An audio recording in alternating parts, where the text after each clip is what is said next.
Hello and welcome into a Monday edition of the Computer America Show. We've got a great program planned for you, and Babel is going to be our first hour guest, talking about foreign languages. 1 minute until showtime. And let's see what else. Hour two, we're going to announce our three big winners for our Logitech contest.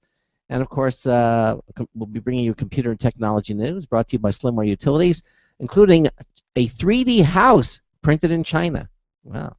All right, so stand by for those stories and more. Sit back, relax, enjoy the show. It'll be starting in about 30 seconds.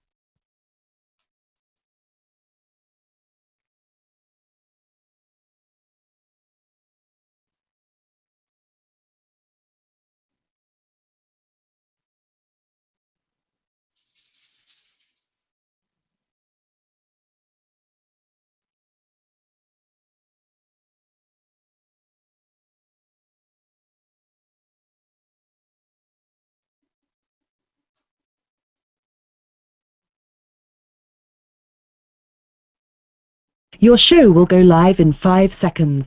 4, 3, 2, 1.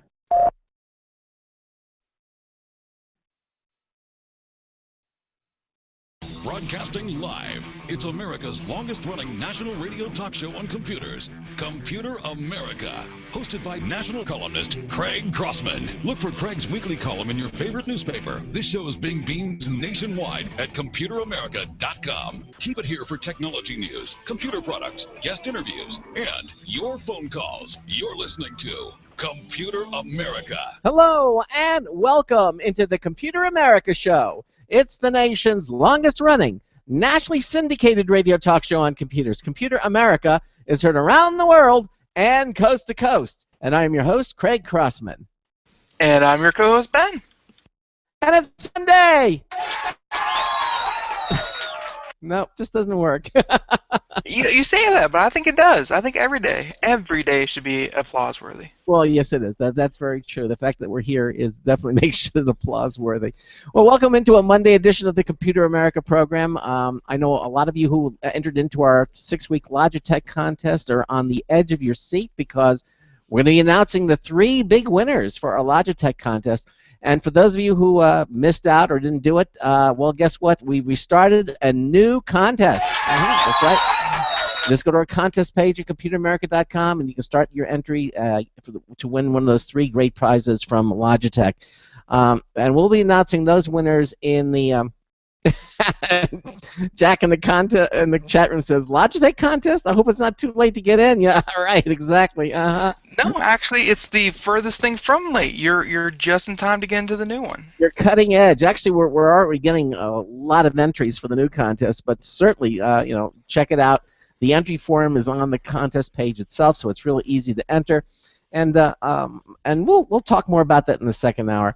Let's see what else. Oh yes, a couple of other interesting changes. If you go to the Logitech, the Computer America homepage, you'll see a brand new Voice America TV. It's the TV network where Computer America is going to be live. We'll be able to watch the videos and everything.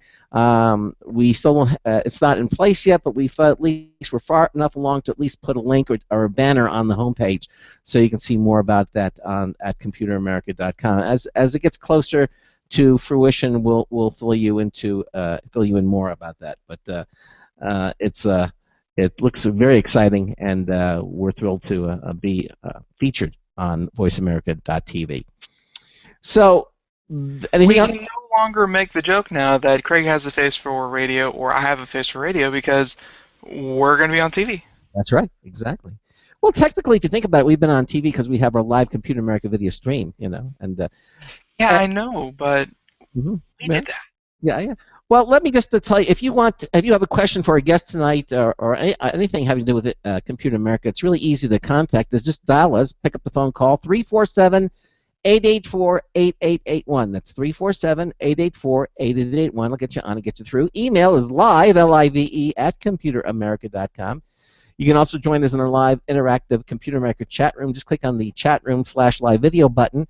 You'll see the chat room there. Put in a nickname. That's the name you'll be known by when you go there. Click the connect button, and your browser will move you right into the Computer America chat room. A lot of interesting people in there.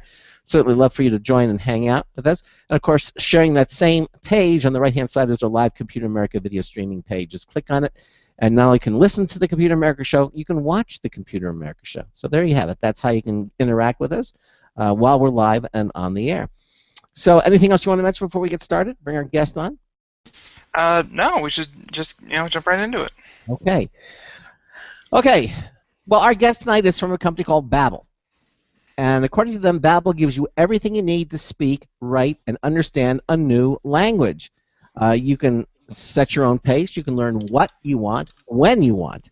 Babbel offers thousands of hours of interactive courses that are fun and effective.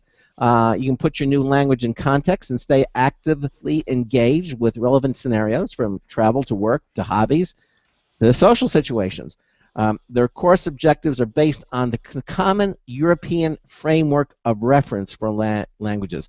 Now, here to explain what that means and to discuss Babbel itself is Babbel's president, Thomas Hohl. Thomas, welcome into Computer America. How are you?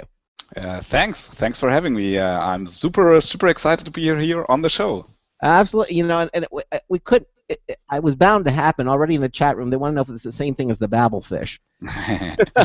We get that a lot. So there is always that, obviously, that Babbel thing that comes up along, and that has been like an idea of the name as well. Yeah, the Babbel fish, of course, from the Hitchhiker's Guide to the Galaxy, where you put the little fish in your ear. Absolutely.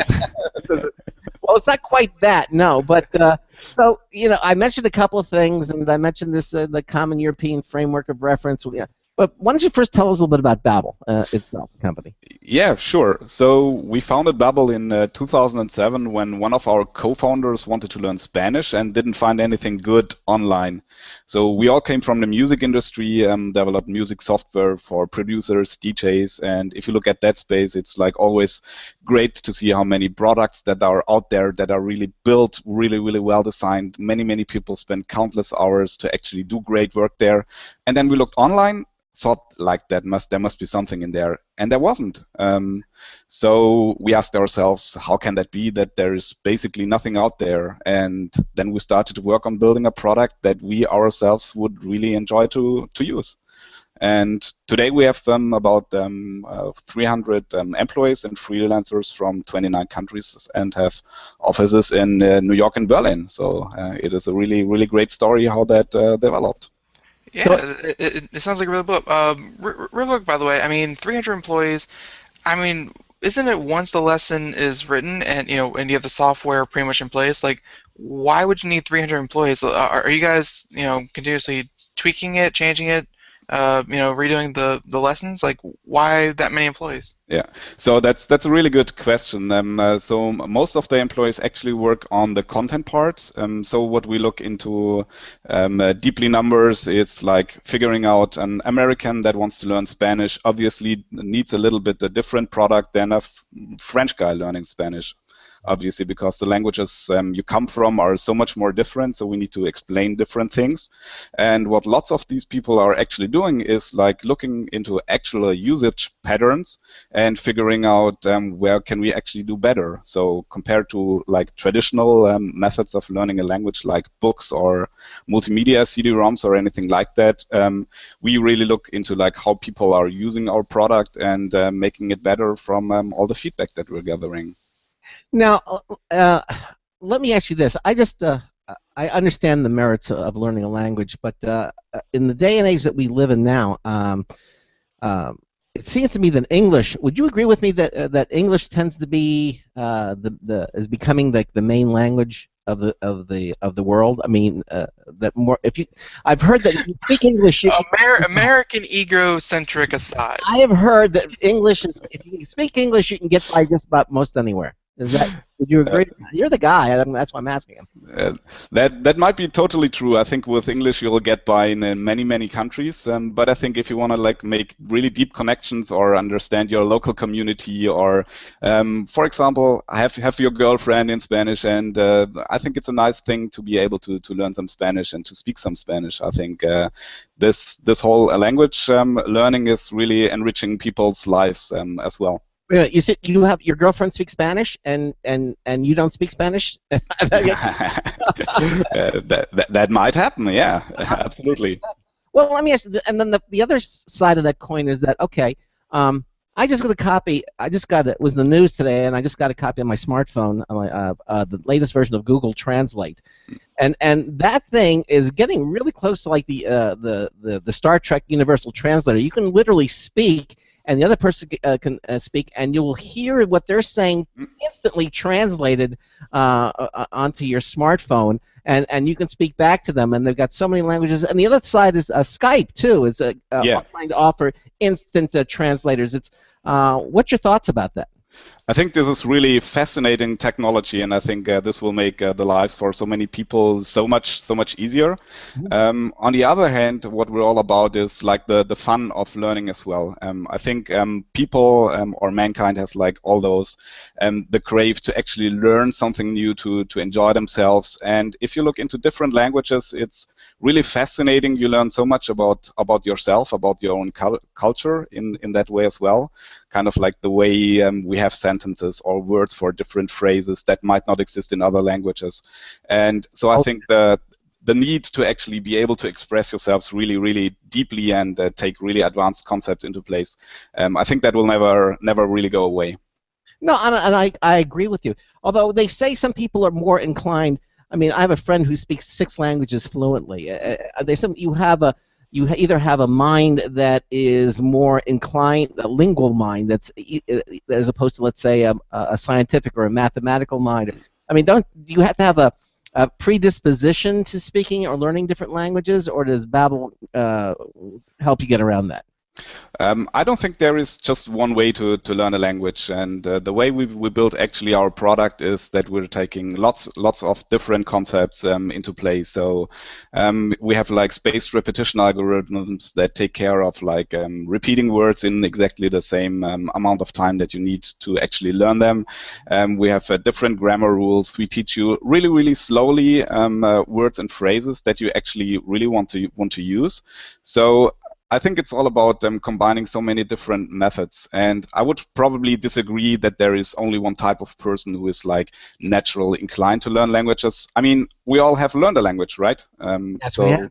Yeah. Well, you know, maybe in some neighborhoods it's you know, it gets hard to understand. But you know, you're right. I mean, obviously we all speak at least our initial language, and I understand that's a language that you think in and you dream in, and that becomes your native language. But like my friend, he grew up in a multilingual environment where, and I asked him one time, I said, so you speak 6 languages fluently. I said, what language do you think in? And he kind of looked at me and says, you know, I think in all of them. So I'm not sure if, because as he was growing up, he was learning all the languages. It was in his family. Everybody spoke many different languages, and so I think that's probably one of the best ways to learn growing up. But if you've missed that opportunity, certainly companies like Babbel are here. Now, I mentioned a couple of things here that you're the Common European Framework of Reference. What does that mean?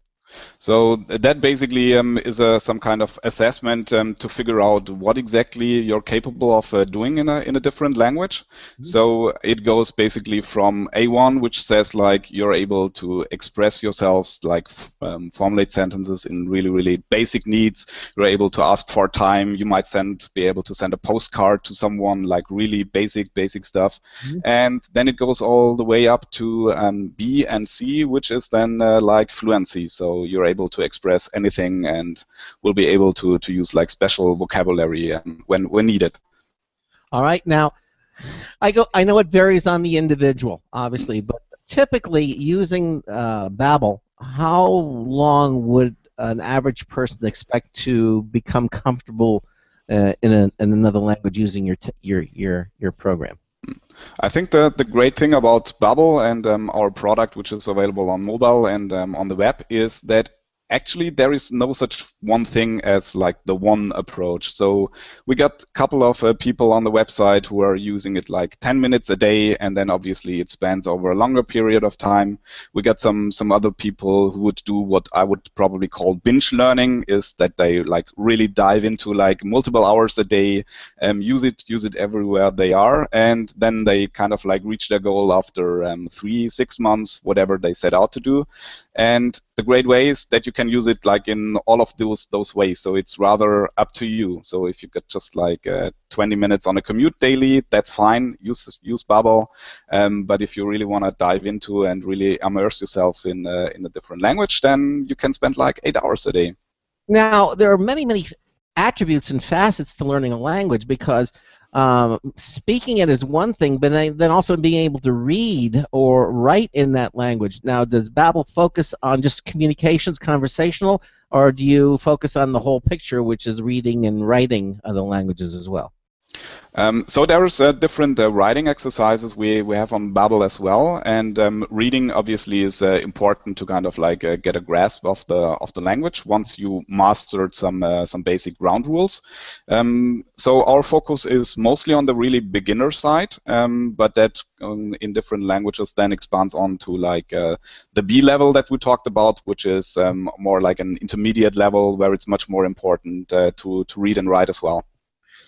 And then there's some other issues here. For example, when I'm learning to speak or to read, if I'm using, I guess, Arabic characters, which is what English is, it's fine. But if I'm attempting to learn Japanese or Chinese, which uses, what they call the symbols that they use, or Arabic, which is like the Sanskrit. I mean, is the learning curve, does it take longer when you're dealing in those kind of languages as opposed to, let's say, the Romantic languages, which Yeah, good question.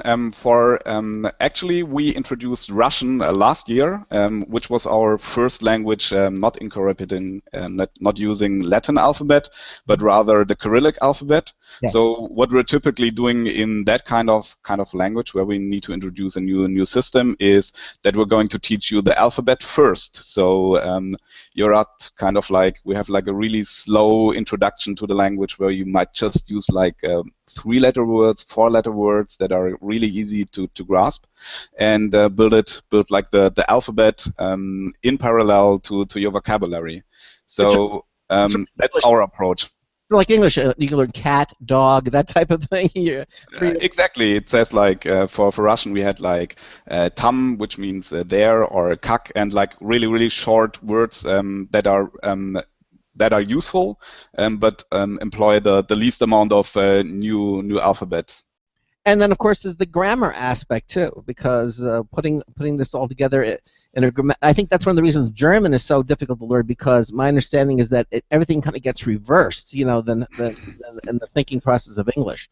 Yeah, I think if you speak English quite decently, I think it's easier to learn German than it is to learn Russian, for example, because the languages are much closer in so many other ways. The way we teach German or any other language is that we kind of like gradually build up. So we don't come with like large grammar concepts in the very beginning, but really focus on conversational aspects first. And sure. Basically, we teach you grammar without you even knowing. So, but after a couple of lessons, you'll get the suspicions, probably right, that we might have taught you some grammar rules in the meantime. You're trying to brainwash people. I mean, brainwash is a heavy term, but I've actually tried learning German, not using Babbel, but rather a different product, and just learning a different language. And this is going to kind of go back to what we were just talking about, about 20 minutes a day, or a couple hours a day, or long car trips, or like how people learn. I mean, personally, I love the fact that with language learning software, you can actually go back and maybe you don't feel like learning a language one entire month. You don't miss the class, you don't come back a month later and the whole class is a month ahead of you. You can go back and you can actually retrace the lessons you've already taken and then build upon that later on. Like you can quiz yourself, and then if you didn't quite understand lesson 8, you can go back and listen to lesson 8, 2 or 3 more times until you get it. Yeah, you set the pace. You set your own pace. Exactly. Yeah. Comment on that, Thomas?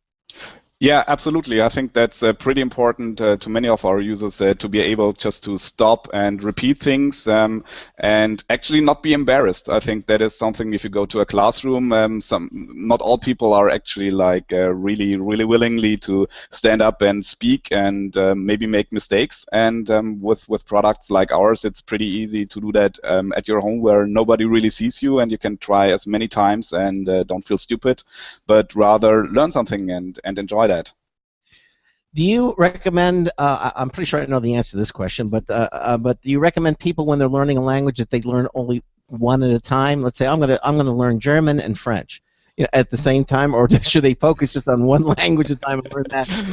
I would suggest if you speak like 5 languages, then it's probably safe to continue with them adding 2 more languages at the same time.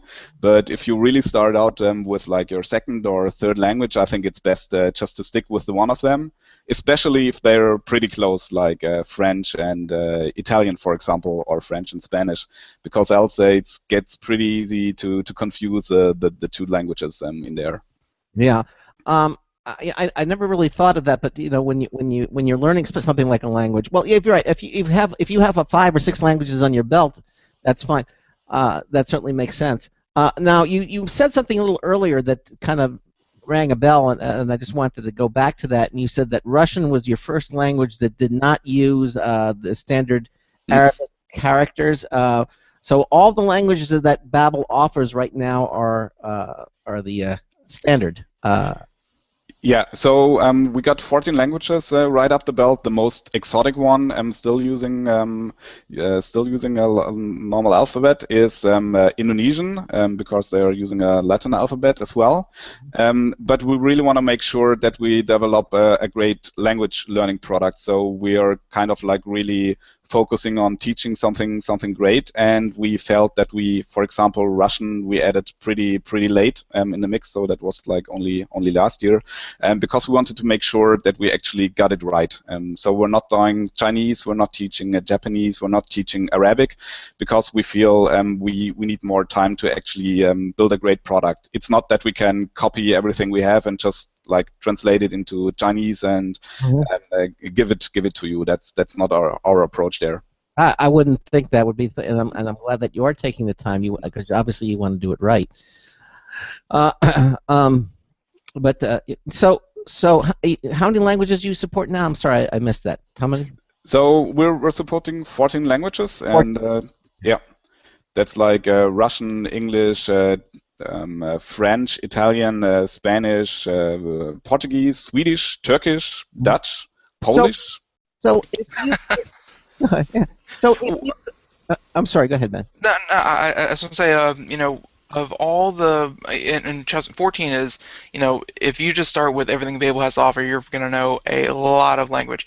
But do you ever get, people calling you, or calling your support staff and see, are you going to add, Chinese, Mandarin, like, what would you think is the most asked about language that you don't offer? Or request?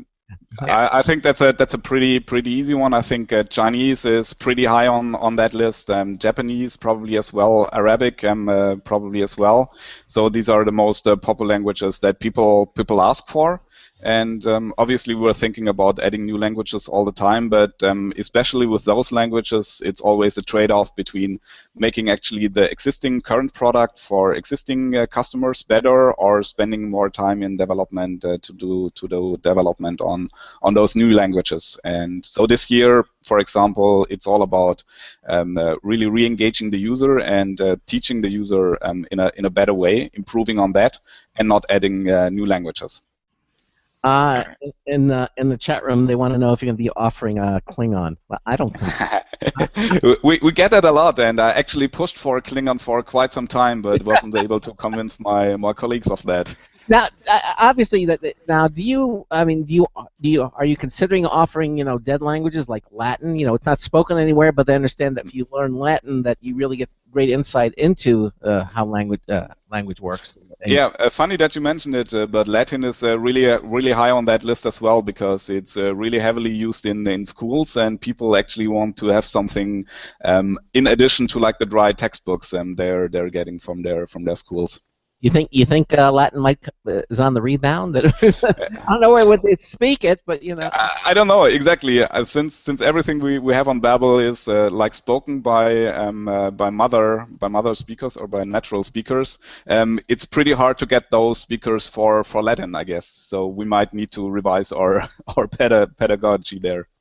So tell us now. So we've kind of talked around what you know, all the different things that Babbel asks. But if someone were to ask you what Babbel does that's different than other language companies that wanted to, what would you say that you're doing differently? Why would someone want to go to Babbel as opposed to another company? Yeah, so I think one of the main benefits where we really feel strong about this, that we have like specifically and professionally created course content. So as I was talking about the 300 employees in total, I think 120 of those are actually working on the content. So we really care about all of those courses. We release new courses for each language basically all the time, and in that, we really focus that much on courses and on contents that are actually useful, like really practical, applicable language. So you won't see from us anything that says like, oh, that whale speaks Italian, which kind of like is correct, but why do you want to use that? So that's really something that is important to us. Now, is Babbel, I assume is it available in many different countries? And if so, what are some of the harder statistics about that? So the languages, like I spoke, that we actually offer 14 languages, where English is like the most popular learning language or language to learn. Really? And that is obviously not true for the US, where it's like Spanish, so that differs from country to country. You haven't heard some of the places in the US English, but I don't know. But English is the second most popular in America. So first it's Spanish, then it's English, it's interesting, just to digress this for a moment, but you know, that's true when you have a language and then you have different dialects. I understand that. I mean, there's some parts of the country you can go to and you don't understand what they're saying. And I'm not talking. I mean, even like the Deep South. Is that the same in other countries too? Do they all have these different dialects? And if so, what dialects do you teach? Yeah, so that's a good question. For Spanish, for example, the main courses that we teach is like European Spanish, but there is different courses available that teach you like the difference. So then it will say, oh, but rather like in Mexico you would call that thing like another name, or it would be pronounced differently, or there is like different grammar to that. So that's our approach to kind of like teach you about all those cultural differences as well.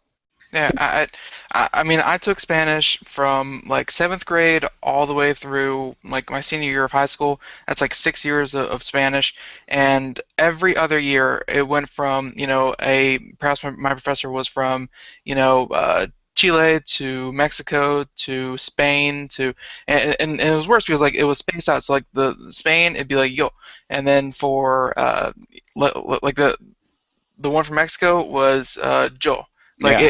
it was like these little pronunciations, and they always switch it up on you. So I guess you kind of go by what's more formal or what's more popular.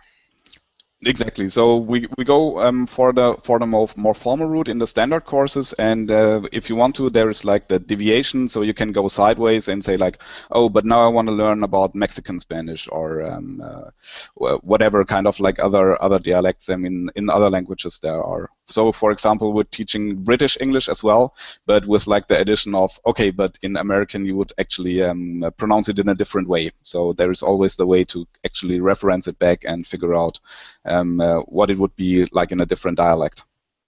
Yeah, and it's true. I mean, in some of the big cities, you go to some of the neighborhoods, and you won't understand what they're saying. You know, it gets to be so. It can get so diverse, really, and although that might be more of an American thing. Like I don't doubt there's other populations living in countries. It's just America. There's so many. Yeah, it was really funny because I just recently moved over to New York like 4 weeks ago, and then exploring all those different neighborhoods where like you walk 500 or you walk 5 blocks, and then you're like in a completely different neighborhood, and like people start to speak Spanish, they start to speak Chinese. That's really great, I think, and that's what part of Bubble is about as well. And that's true, but I'm saying even English. If you go to some cities, you go to the inner neighborhoods, and they'll still be speaking English, but you won't, you really don't quite understand what it is because it's a dialect. They have sort of like their own language. I don't think Babel will be offering Ebonics anytime soon. But I guess these are decisions you, as the president of the company, have to make when you have a company like Babel that you have to make these decisions, and I mean you have to make these decisions, right? As to what, and I guess what the most formal version of the languages is probably the safest version of what to offer. Is that the safe bet? Yeah, so that's typically the language that people wanna use or wanna learn as well. Mm-hmm. But that is different from country to country then as well. For example, in the US, you probably care about Mexican Spanish in the same way that you care about European Spanish. For like people in Europe, they probably rather want to learn British English. But if you want to go to the US, then obviously you want to learn rather American English. So I guess there is no one size fits all rule for that. That's true. And as you go deeper south in the US, you get the southern accent and the drawl, and it's, hi y'all. And it gets, listen, the music means we're at the bottom of the hour break, and we're going to get, this is really interesting stuff. We've got Thomas Holl here. He is the president of Babel, and we're talking about the different things that Babel has to offer to let you learn a new foreign language. We'll continue on with him. We've got a brand new News Tips Bulletin review from Marty Winston. Stay tuned for more Computer America.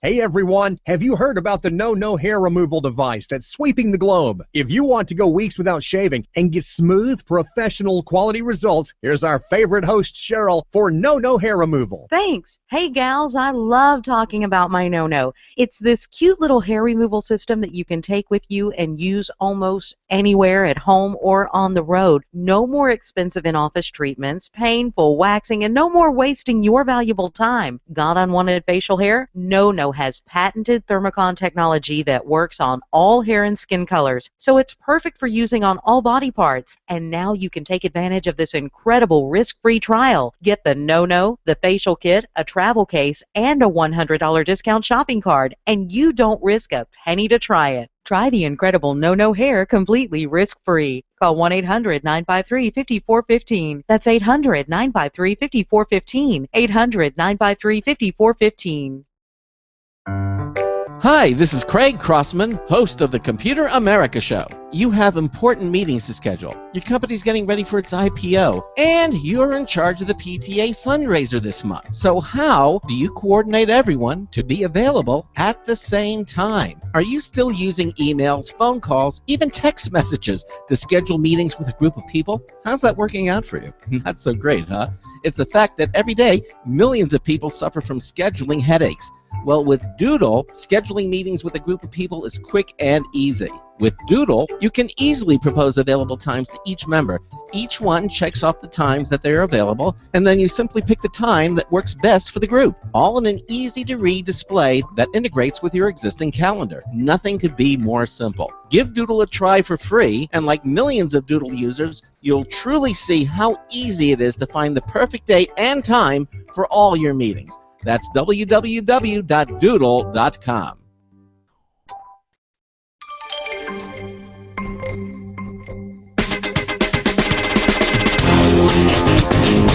Oh, hey, you came back. This is Marty Winston with a News Tips Bulletin Review for Computer America, this time the BITS Tech Deck Cable Corral. BITS Limited has some very cool gap fillers for many of the hassles that, well, they confront even barely geek people. And this review is their Tech Deck Cable Corral, a bent wire wonder that keeps all kinds of cabling from running asunder. The steel wires create an open trough about 6 inches wide, 2 feet long, and 4 inches deep. with hardware that lets you mount its 4 extended top points underneath a desk or a shelf. With the open sides and slanted bails, you can run any needed mix of power, network, or AV cables, for example. Cables can easily enter or exit at any point along its run. The gear beneath, whether on a shelf or on the floor, stays in the clear, and you can line up several of these for longer runs, all without the bother of cable strapping. Bottom line, the Tech Deck Cable Corral from Bits Limited is a capable cable duct that keeps wiring nicely tucked. This is Marty Winston with a News Tips Bulletin Review for Computer America. Welcome back to the Computer America Show. We are talking to Babbel, or the president Thomas Hull, and we're just going over this with a fine-tooth comb. And one of the next questions we have here was about how much time do you need to invest, and I think we already kind of hit upon that. So I think instead, I guess when language learning software first came out a couple years ago, I'm sure you guys know, smartphones weren't really that popular. Tablets were nowhere to be seen. It was all either computer, or if you go back far enough, I actually remember people having language learning tapes.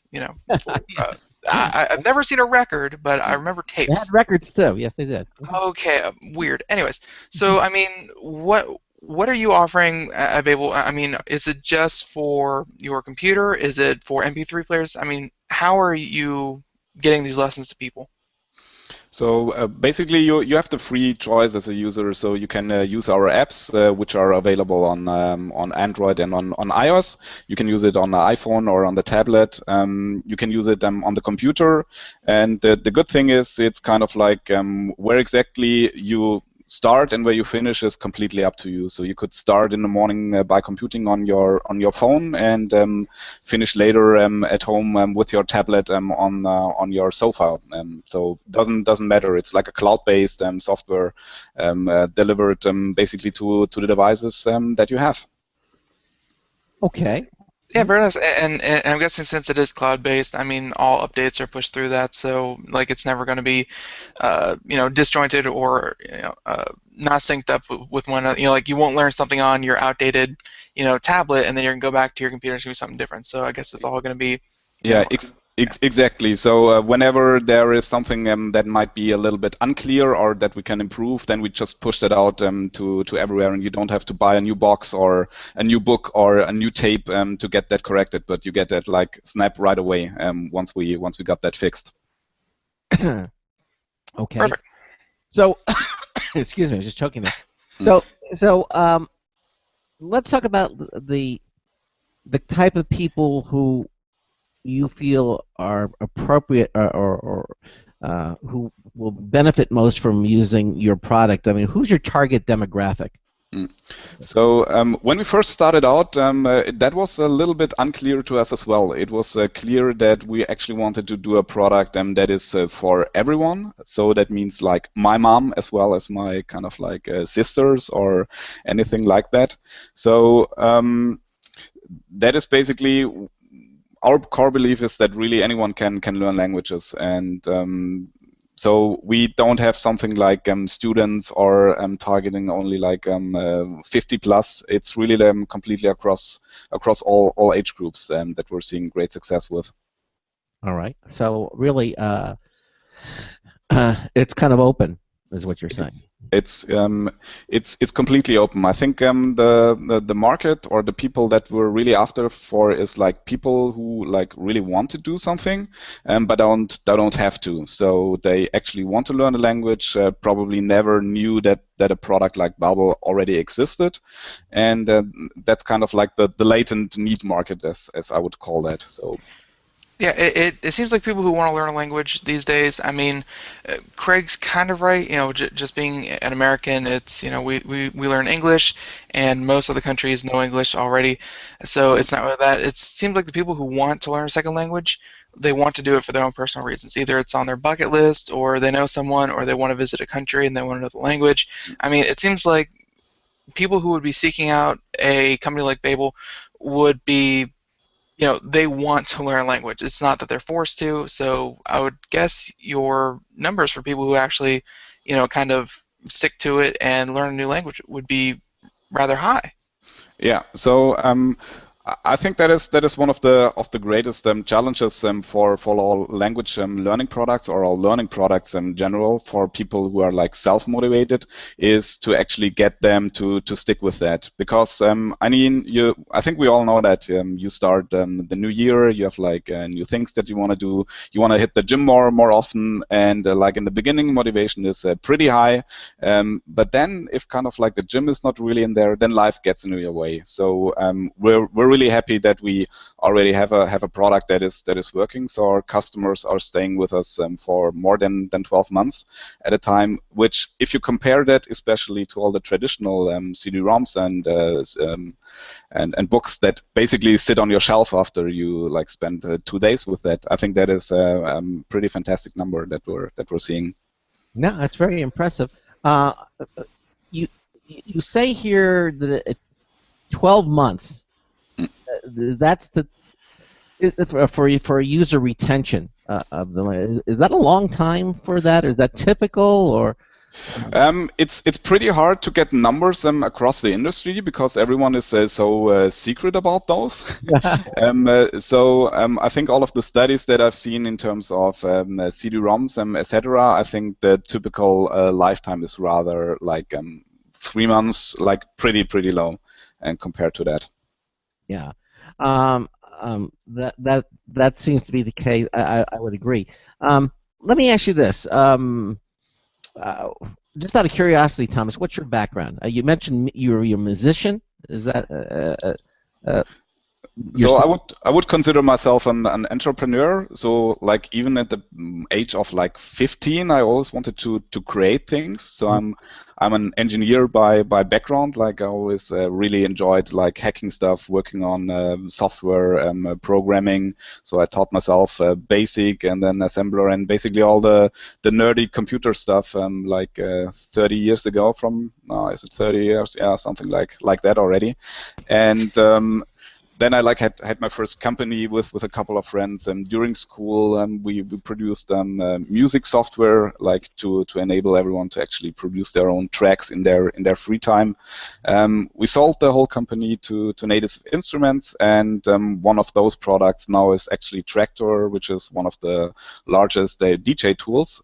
So lots of electronic DJs actually use that product instead of vinyl, and that's where I met all my colleagues at Native Instruments then to actually to do Babel. Very good. Now, I'm just. Are you doing any TV ads? We see a lot of TV ads for different. Are you doing any TV ads for Babel? Oh wait, I was gonna say that I've seen them. I have. that is fantastic. Yeah. You have the TV ads. Yeah. So the question is, why aren't you doing radio ads like with us? Yeah. You might laugh, or you might. I'll be flattering, but that's actually something that is on our list to do for 2015 as well, and to figure out how we can get the message across all the radio through America. So okay. I'm happy to talk about that offline. There you go. Yeah, for sure. Sure, absolutely. And I guess you being here and giving us an opportunity to ask about your product in fully, I mean, that doesn't hurt either. So thanks for a premature thanks for coming on. Yes, absolutely. I couldn't help. When I see a question like that, I can't help it. So now, when you say, how long are the lessons themselves? How long are they? Yeah. So that varies as well. So we got some lessons who are just like 2 minutes, 5 minutes. Some of the larger lessons are like 10 minutes, 15 minutes. That all depends on what you actually want to do. So you can always, like, once you learn something with Babel, you can just go online and just repeat like 10 words, which probably just takes something like a minute or so. So, like for example, what lesson takes 2 minutes? So if you just want to learn some or refresh some vocabulary that you already built up, it's pretty easy to go through some kind of like flashcard type of trainers. Just spend 2 minutes with that, and then actually you did something useful. You didn't play Candy Crush or any Facebook game, but you actually spent that time wisely in your brain. Right. No, obviously, and I guess the reinforcement always helps too. I hear this all the time. People say, if you want to really learn a language, go stay in the country for 6 months, and then you'll learn. What's your thoughts on that? Yeah, if you can afford to do that, I think that is probably the single most effective way. And use Babbel. I think if you really want to learn a language, then basically use all the means, all the products that you can get. Move to the country, get a girlfriend in that country, really dive totally into that. Don't talk to anyone speaking English. I think that is absolutely the fastest way to do that. Well, the understanding with the girlfriend was, honey, but when I leave the country, it's over. So you see the limitations to exactly that model. Exactly. There's probably something to be said for dating the language. That there's something to be said for that. But the language learning software itself, I think something we kind of glossed over was there's not just a language. It's not just someone talking at you. Repeat this, say it out loud. Is like there are other exercises to do besides a full-blown lesson.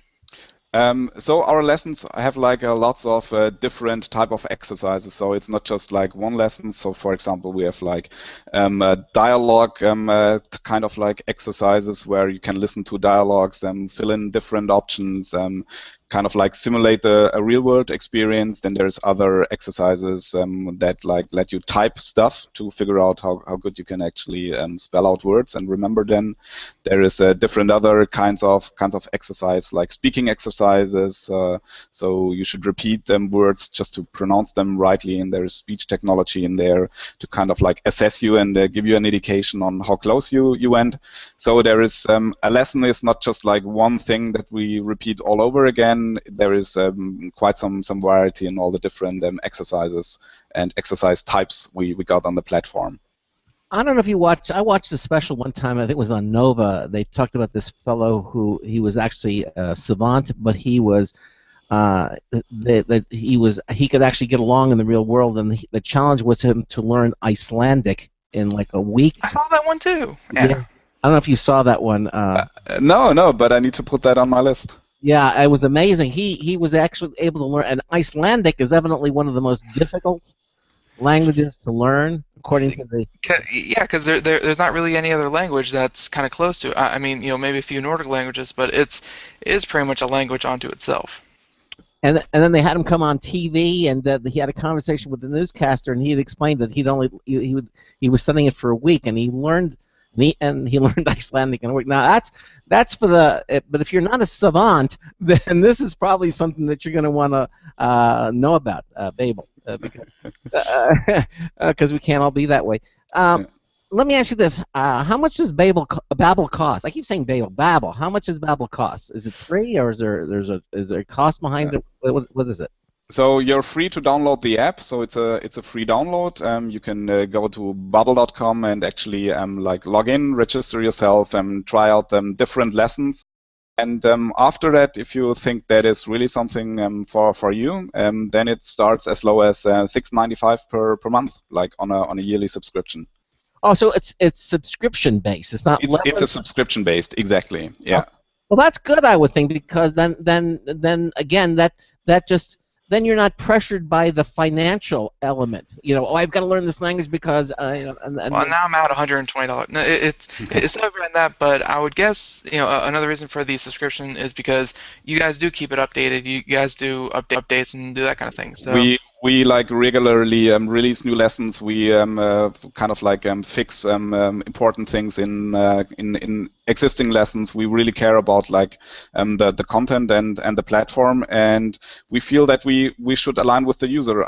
If you're not learning, then you're canceling the subscription. So our motivation is really teaching you more, keeping you longer on the platform, so we'll make more money and you learn more. I think that is pretty aligned in the sense of the business model. No, and I think it makes a lot of sense to have it as a subscription model, because then you really can pace yourself, and you're not worried about the financial aspects of it. You can take it because it's basically on a monthly basis. You can learn as much or as little as you want, and you're still paying the same amount. Exactly. Yeah. And I think that's very intelligent on your part. I really think that makes a lot of sense, and I applaud you for that. I think. Yeah. Thank you. No, I really do. I think that makes a lot of sense. It really does. Most other companies, charge you by the lesson or the package that you do, and to do it this way, I think is really the best way that I can think. Really, really good. I think so as well. And in the package or in the subscription included is like the iPhone app or the Android app. So it doesn't matter if you use it like on the phone or on the web. Basically, it's the same content. It's the same material that we have there. You can pick it up there and continue it on the other platform. And it's just one subscription for all of that. So I got to ask him this. When people call Babbel for tech support, what language do they speak? So we have tech support in basically all the languages where we have content or where we have the product available. So I think that's great for us as well, is that we actually have like so many people working back there in the tech support, answering all sorts of different language questions, computer problem questions, and questions with actually the software. Yeah, because computers. When you're talking tech and you're in a different language, sometimes it's very difficult to get that across, or there is no word for a particular whatever it might be in that language, and so it's actually an English word. Yeah, so it's an English word, but not in French. Then everything is like French. They got words for every tech word that we know in English. Excellent. Okay. All right. So I'm sorry. Go ahead, Ben. Yeah, no, my question was some of the other software, I mean, because you're subscription-based and you can go do everything online through the cloud, things like that, do you offer some kind of support for, let's say I'm going somewhere where, I don't have Wi-Fi and I don't want to use up all my data. Do you have something where you can download like an offline lesson, to kind of take with you, or is it? Okay. Yeah, absolutely. So all of our apps, Android and iOS, you can just like download all the content and then go onto like a plane, be without any Wi-Fi or internet for a couple of hours, learn all the material that you downloaded, and once you're back in the Wi-Fi, it actually syncs back to the cloud, and you've got everything stored online. So we got you covered there. So if you're on an airplane, for example, or someplace where you don't have an internet connection, you can still use Babbel. You can still use Babbel on your phone or on your tablet. Exactly. Yeah. All right. Listen, we have about 8 minutes left, and I want to talk a little about the future with you. Sure. What's in the future for Babbel, and where is this type of learning going, and what have you learned so far as you move forward? Yeah, I think all of that that success that we had is about lowering the barriers, kind of like lowering the barriers to learn something, making like lessons smaller, making it more fine-grained, adapting it more to your personal needs. I think that is something that will happen much more in throughout 2015. Kind of like figuring out what situation you're in, how do we need to adapt, kind of like what do we need to present you to keep you motivated, to keep you in there, and I think this is the year where we have to show that learning actually really can be fun, and that you can spend your time in a great way. And yeah, so that is I think the future for us for this year. Yeah, go ahead. No, I was going to say, is that the reason why your television advertising was kind of aimed towards the first of the year? Are you trying to capture those people who want to, just like the gym, just like, whatever, who want to better themselves? You think language can be fun, and yet, I mean, there's few things that are better for you than learning another language. I mean, it's just good to know. So, were you trying to get, capitalize on people wanting to, better themselves? Yeah, I think that is a target group of ours as well. People who actually really would like to stay mentally fit, who would like to do something useful with their time, and I think learning a language is a great way to achieve actually these goals that so many people have, especially in January when you've got all those good things coming up for 2015. Well, people they'll tend to be lazy. That's just the human condition, and so when things like Google Translate comes out, do you think do you think you might come out with your own translator, or are you just going to work along with them? Any thoughts on technology and language interpretation? I see Google Translate and Skype, what I've been seeing, which have been really great experiences if they work exactly like advertised. I think these are really great additions to the whole thing. For me personally, I really enjoyed like talking to you in English and not through some Google Translate or anything like that, because I think it allows me to be much more clear in the things I want to say, because there are so many subtle differences, and I think it's pretty hard to get them along through Google Translate or anything like that. Well, you're absolutely correct. I mean, tonal inflection, even facial expression. I mean, I can tell you to have a nice day, or I can tell you have a nice day. And it's the way you say it. It's the same words, but it's just the tonal inflection or my facial expressions that can bring a whole different meaning to the same words. I mean, those are things that you really can't do with a translator. But I mean, like, it's Skype and Google and like the active translations. I think those are really going to help people connect in some kind of way. I don't need to learn Italian, but if I need to speak to someone who is in Italy and only speaks Italian, it's going to help in that situation where I'm not going to spend a couple months learning a language to have one conversation. Well, what happens if you go into I think if you're going to have any kind of extended back and forth with anyone, I mean there really can't be any way to trump personal language. What would happen if you went into an Olive Garden, though? How could you order if you don't speak? Oh, no, crazy. So again, how many? You have all these different levels. You mentioned the A levels, the B levels. Which level do you have to get to in any language really to say, okay, you're ready to go to a different country, and speak this language? I think you can go to a different country if you're on the A level. I mean, you won't have like the whole meaningful conversation about life philosophy and kind of like express all your thoughts and your deepest feelings. But I think you'll be pretty close by in getting through life, ordering something in a cafe, buying something, talking to strangers, kind of like asking them for directions. I think that is something. I don't think there is just like one level then and after that you're set. I think it's rather like the journey as well, and I think that is true for language learning as well. Do you have like any kind of a success story that you can share with us with Babbel? Oh, we have lots of success stories. We have got lots of people who actually met through Babbel and actually got married in that sense as well, because there is a community of language learners as well over there. So that's always like really great to hear like people who met in our forums and got talking.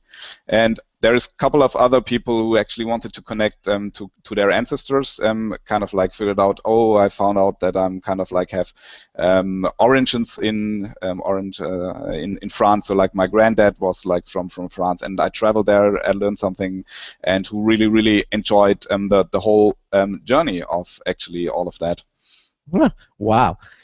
Well, again, what you should do when you're listening is go to the Babbel website and check it out for yourself. Now, what you want to do is you can go to Babbel, BABBEL.com, or you can just go to our show notes page. Go to our show notes page at computeramerica.com. You'll see today's show, which is the 19th of January, and we have a link to the Babbel website there for your linking pleasure. And it talks a little bit about what the show was about, and the link is right there, and that stays up for as long as it just stays up there forever. Thomas, before you go, any last thing you want to let our listeners know about Babbel? Any last things you want to mention? The last things about Babbel. I think we'll hear much more from Babbel in this year, and I'm really happy to get all the feedbacks and all the ideas and kind of like what works, what doesn't work, to get feedback on the product, because that's what I'm really interested in developing further, to make sure we actually do the best language learning product that is available. Excellent. Well, Thomas, Ben and I want to thank you for being with us here this hour and letting our listeners know about Babbel.com, and check them out and check it out for yourself. And thanks so much for being with us here tonight on Computer America. It was a real pleasure having you here. Yeah, thanks a lot. Thanks for having me here, and have a great evening. And you too, sir. Take care. Thank you. Take care. Bye. Bye-bye. All right. All right, so again, Babbel.com. Check Apple it should come out with a warning label. Caution, could get you married. It could get you married. Dangerous stuff. You Yeah. think you're speaking our language, and then you get a commitment. Oof. Or you meet somebody in the chat room, exactly, and who know, look what could happen, you know. And then of course you'll have to learn the language. You know, it's going to be your fiance. You have to speak the language. Coming up in hour 2, we're going to talk. We're going to be having computer and technology news, some interesting stories. Also, we're going to announce our 3 winners for the Logitech contest. That's right. And if you go to our contest page right now, go to the Logitech contest. We've started it again. It's a brand new one. It starts today, and it finishes on the 27th of February. Only 28 days in this month, in February. Okay, it's not a leap year. And then over the weekend, we'll draw the 3 winning names, and then on Monday, March the 2nd, we'll announce the 3 new winners. But we're going to announce the 3 big winners coming up in hour 2 of the Computer America show. A couple of the stories that we're going to be talking about. We mentioned briefly China just 3D printed an entire mansion. Now, I'm not talking about a little. They actually 3D printed. You know, people 3D printing cars. They 3D printed a mansion. Although, to be fair, we have spoken to a couple of our correspondents. Last one was Ralph Bond talking about 3D printing houses, and this is just, you know, the next step up from our previous stories about 3D printed buildings. Some of the other news we're going to be talking about, New York broadband program is going to offer 100 megabits per second minimum. This is some of the stories they're going to be doing here. And Amazon has a game-changing plan for releasing its original movies. And not only that, but you know how phones have the drop test? You know, see how well they survive? Yeah. Well, someone put the iPhone 6 through their paces, and they dropped it from, I want to say, 10,000 feet. Wow. No, sorry, 100,000 feet. There we go, off by a factor of 10. Yes, Wow. they dropped an iPhone 6 from 100,000 feet. We'll talk about that, and also 3D printed organs. Organs. Like 3D printers everywhere. Yeah, it could become a thing. These stories and more coming up in hour 2 of the Computer America Show. You're listening to the Computer America Show on the Boost Radio Network, on the IRN Radio Network, and on the Blog Talk Radio Network, and soon to be on VoiceAmerica.tv. Another news tip bulletin review from Marty Winston, a brand new one. That's all coming up in hour 2 of the Computer America Show. Stay with us. Broadcasting live. It's the only national radio talk show on computers to air every weeknight. Computer America. Hosted by national columnist Craig Crossman. The first hour's behind us, but there's still more of tech news, tech talk, and your phone calls. We're being beamed nationwide at ComputerAmerica.com. You got computer problems? Bring them on. You're listening to Computer America. Computers run the world, and we run computers. Call us or send us an email to live@computeramerica.com. Hello and welcome into hour 2 of the nation's longest-running, nationally syndicated radio talk show on computers. This is the Computer America Show, and I'm your host, Craig Crossman. And I'm your co-host, Ben. And we just had Babbel on the show. Thomas. Babbel, not Babel. Babbel, that's right, on the show. Babbel. And interesting, if you missed it, of course, you can always listen to it again. We archive all of our shows at ComputerAmerica.com. Just click the Archive tab at the top of any of our the pages, and you can see all the different ways that you can listen to and see and watch the Computer America Show. Okay. Also in this hour, we're going to have not 1, not 2, but 3 winners from our Logitech contest. We'll spread those out over the entire remaining hour. We'll announce those, and of course, we're gonna, as I said, we're gonna also have computer. That's fun stuff goes in the chat room, and it throws me off when I read it. I can tell you're obviously distracted by something. Yeah, Yeah, in the chat room distracted me just for a moment, but I think before though we actually play the music and get into the stories, I think we should just swing for the fences right off the gate, and announce our third place winner. Okay, we can do that. All right. Well, Ben wants to announce the third place winner, and who am I? Yeah, let's give something away. It's nice. It's fun. Let's do it. Okay. And this now is going to be for This is the third place winner. This is for the Logitech HD Webcam C310, valued at $50. And that goes to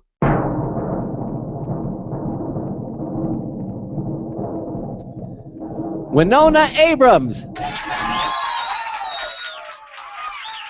Winona Abrams, congratulations. Yay!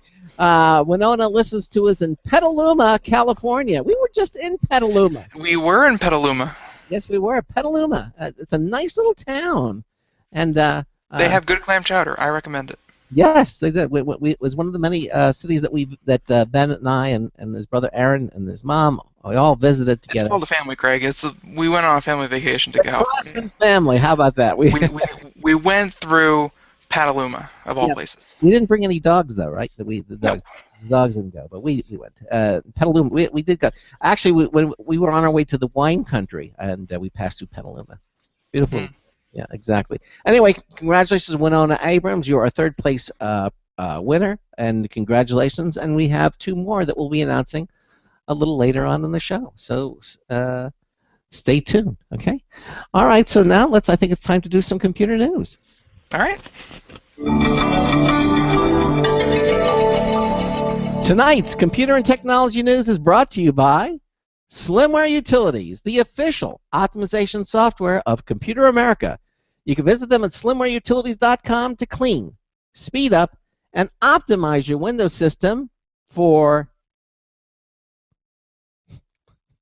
free. There it is, free. That's right. You were waiting for it. I didn't know you were going to do that. So for free. For free. For free, yes, exactly. Everything in the Slimware Utilities website is completely free. Download them all. You'll be glad that you did, and you'll thank us for it. SlimwareUtilities.com. And in this first story, we've teased it enough, China just 3D printed an entire mansion. And they actually have a picture of what it looks like. And this is not some little dollhouse, that's stripped bare. This is actually very, very quite impressive looking. And this is a story from Tech in Asia. Stephen Millward wrote this. A Chinese construction company last weekend unveiled its two largest 3D printed buildings to date. One is a grand-looking 3-story mansion, well, a Mac mansion, and the other is a more utilitarian 5-story apartment block. Both are made entirely by 3D printers, creating layers of material that form walls and roofs. The giant 3D printed homes are made by Winsun, the same company that cranked out basic 1-story homes last year. So they've gone from 1-story homes to a mansion. This latest project is a proof of concept for now, okay, with both the villa and the apartment block, which are undecorated inside, positioned side by side in an expo area, according to photos on Chinese sites such as Caxin and NetEase News. And they're showing a picture of the 3D printed mansion, which covers. They have a few pictures. Again, I'm sure you can just Google China 3D printed mansion and you'll see it. But I mean, from what it looks like, these 3D printed mansions, it's not going to be, everything is 3D printed. It's obviously going to be the shell of the mansion is 3D printed. Mm-hmm. So I'm trying to think of a good way to describe the walls of this building, because the walls are not drywall, the walls are not, smoothed over, they're not mortar, they're not brick. Because they're 3D printed, I guess think of it like a giant stack of paper, and you can see all the individual ridges in that stack of paper. Yeah. But in this case, these stacks, this layer, they're all concrete. So it looks like just the way the pieces of paper look, but it's all concrete, and that's what makes up the walls. So the walls are actually, kind of rough to the touch. Yeah, but the point is, I'm sure they did it this way so you can see. What you would do is eventually, I would think that the finished product, they would just mortar over that and paint, and then it would just be smooth walls. But they're leaving it exposed so people can see, the process. Mm-hmm. And the 3D printed mansion covers an area of 1,100 square meters, which is about 11,840 square feet. Okay. Now, and then they also they showed. That's kind of that's kind of it for the article. I mean, they have one more thing about the apartment building, but just for everyone who can't see it, one of the neat things about this is when you 3D print a house, you're not actually building around the infrastructure. Like you're actually coding around it. So if you wanted to have an area left for a door or a window or maybe some pipes in the floor or something like that, you would actually program that into the 3D printer, and it would automatically not lay concrete. Like say you want a door frame somewhere, it would just lay concrete around the door frame and leave a hole that they can come back and put a door frame in. Same thing with windows, counters, staircases, that kind of thing. What about, and also pipes, conduit for electrical and plumbing, all that would have to be factored into the walls too. I would assume that they would it's factored into it, but then at the end of the day, instead of having, your plumber come out and, you have to cut through the concrete, you have to cut through the foundation, you have to do this, you have to do that.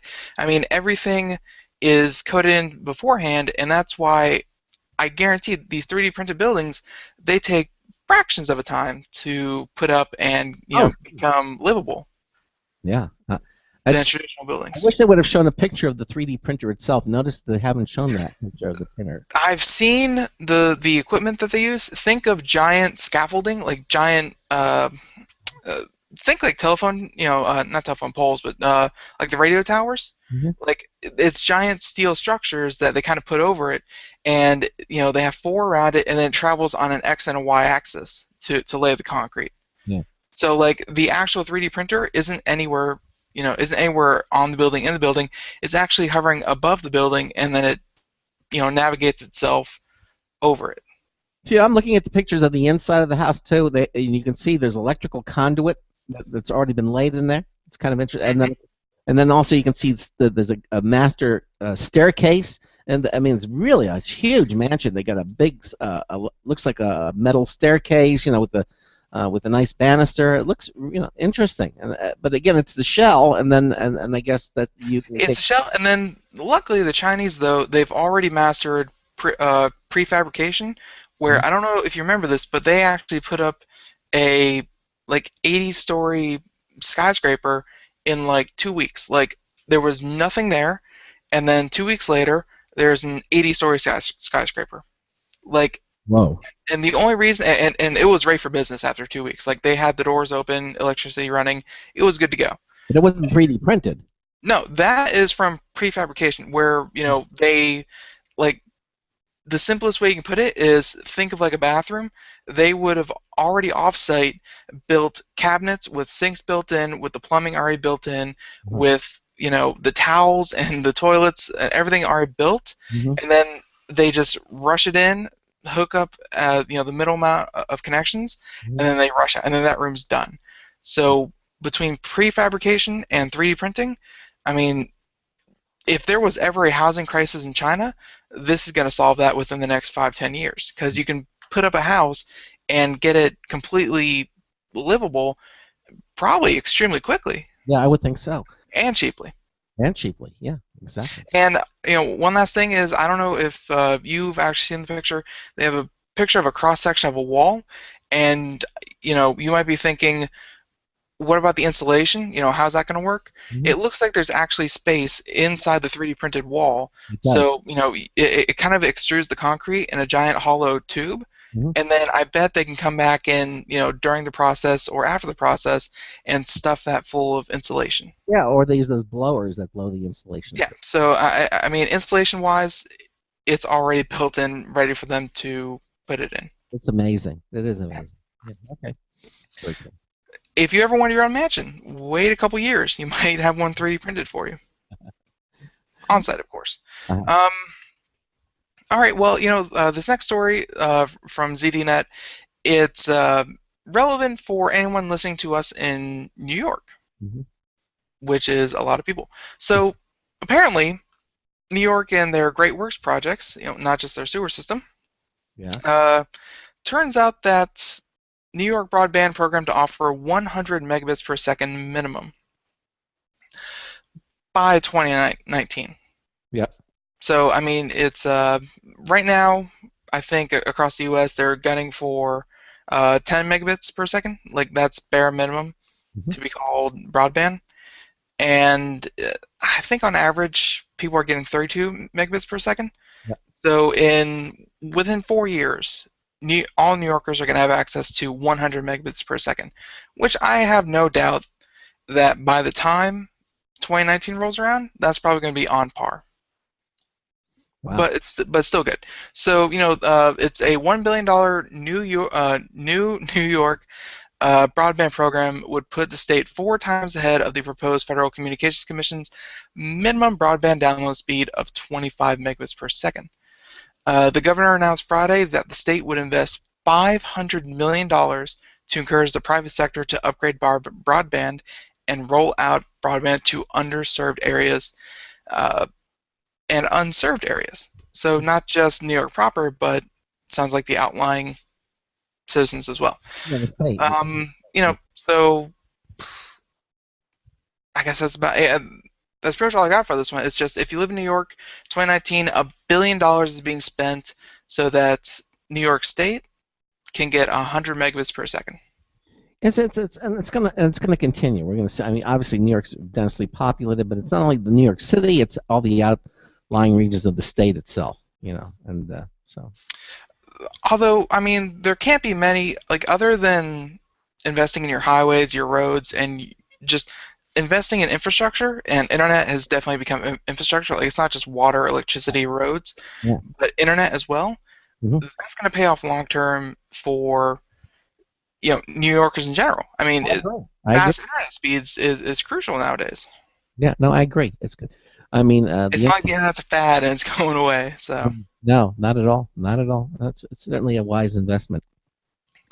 To get back to 3D printing, by the way, I wanted to get to this story. This is from Maximum PC. 3D organs, 3D printed organs could become a thing. Okay. This guy, Paul Lilly, using genetic glue to build vital organs. That's right, genetic glue. He says it's probably far-fetched to think that we're on the verge of being able to print off replacement hearts, kidneys, and other vital body parts, but perhaps your children or grandchildren will one day benefit from such a sci-fi scenario. The technology is closer than you may think. Researchers at the University of Texas at Austin have shown that strands of DNA can act as glue to hold together 3D printed materials. It's a significant development because those 3D printed materials could someday be used to grow tissues and organs in the lab. This according to the researchers. Bear in mind that researchers have already used nucleic acids such as DNA to assemble objects, though most of them are nano-sized. The challenge comes in making them bigger. After all, a heart that's too small to be seen with a human eye doesn't do a patient needing a heart transplant much good. But a heart the size of a heart does. The problem is that visible objects are cost prohibitive to produce. Okay, and this is where 3D printing comes in. The researchers came up with DNA-coated nanoparticles made of either polystyrene or polyacrylamide, both of which are comparatively inexpensive. Binding them together with DNA forms gel-like materials that could be extruded from a 3D printer. What's more, researchers showed that human cells could grow in these gels. So there it is. I thought polystyrene sounded familiar. Mm-hmm. That's essentially just styrofoam.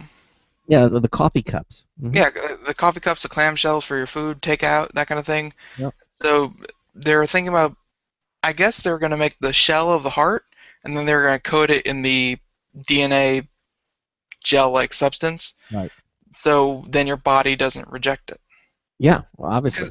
Because I guess artificial hearts, I mean, they're traditionally not made out of, organic material anyways. They're, some kind of, I don't say robot, but, artificial hearts don't have to be made of, flesh, so.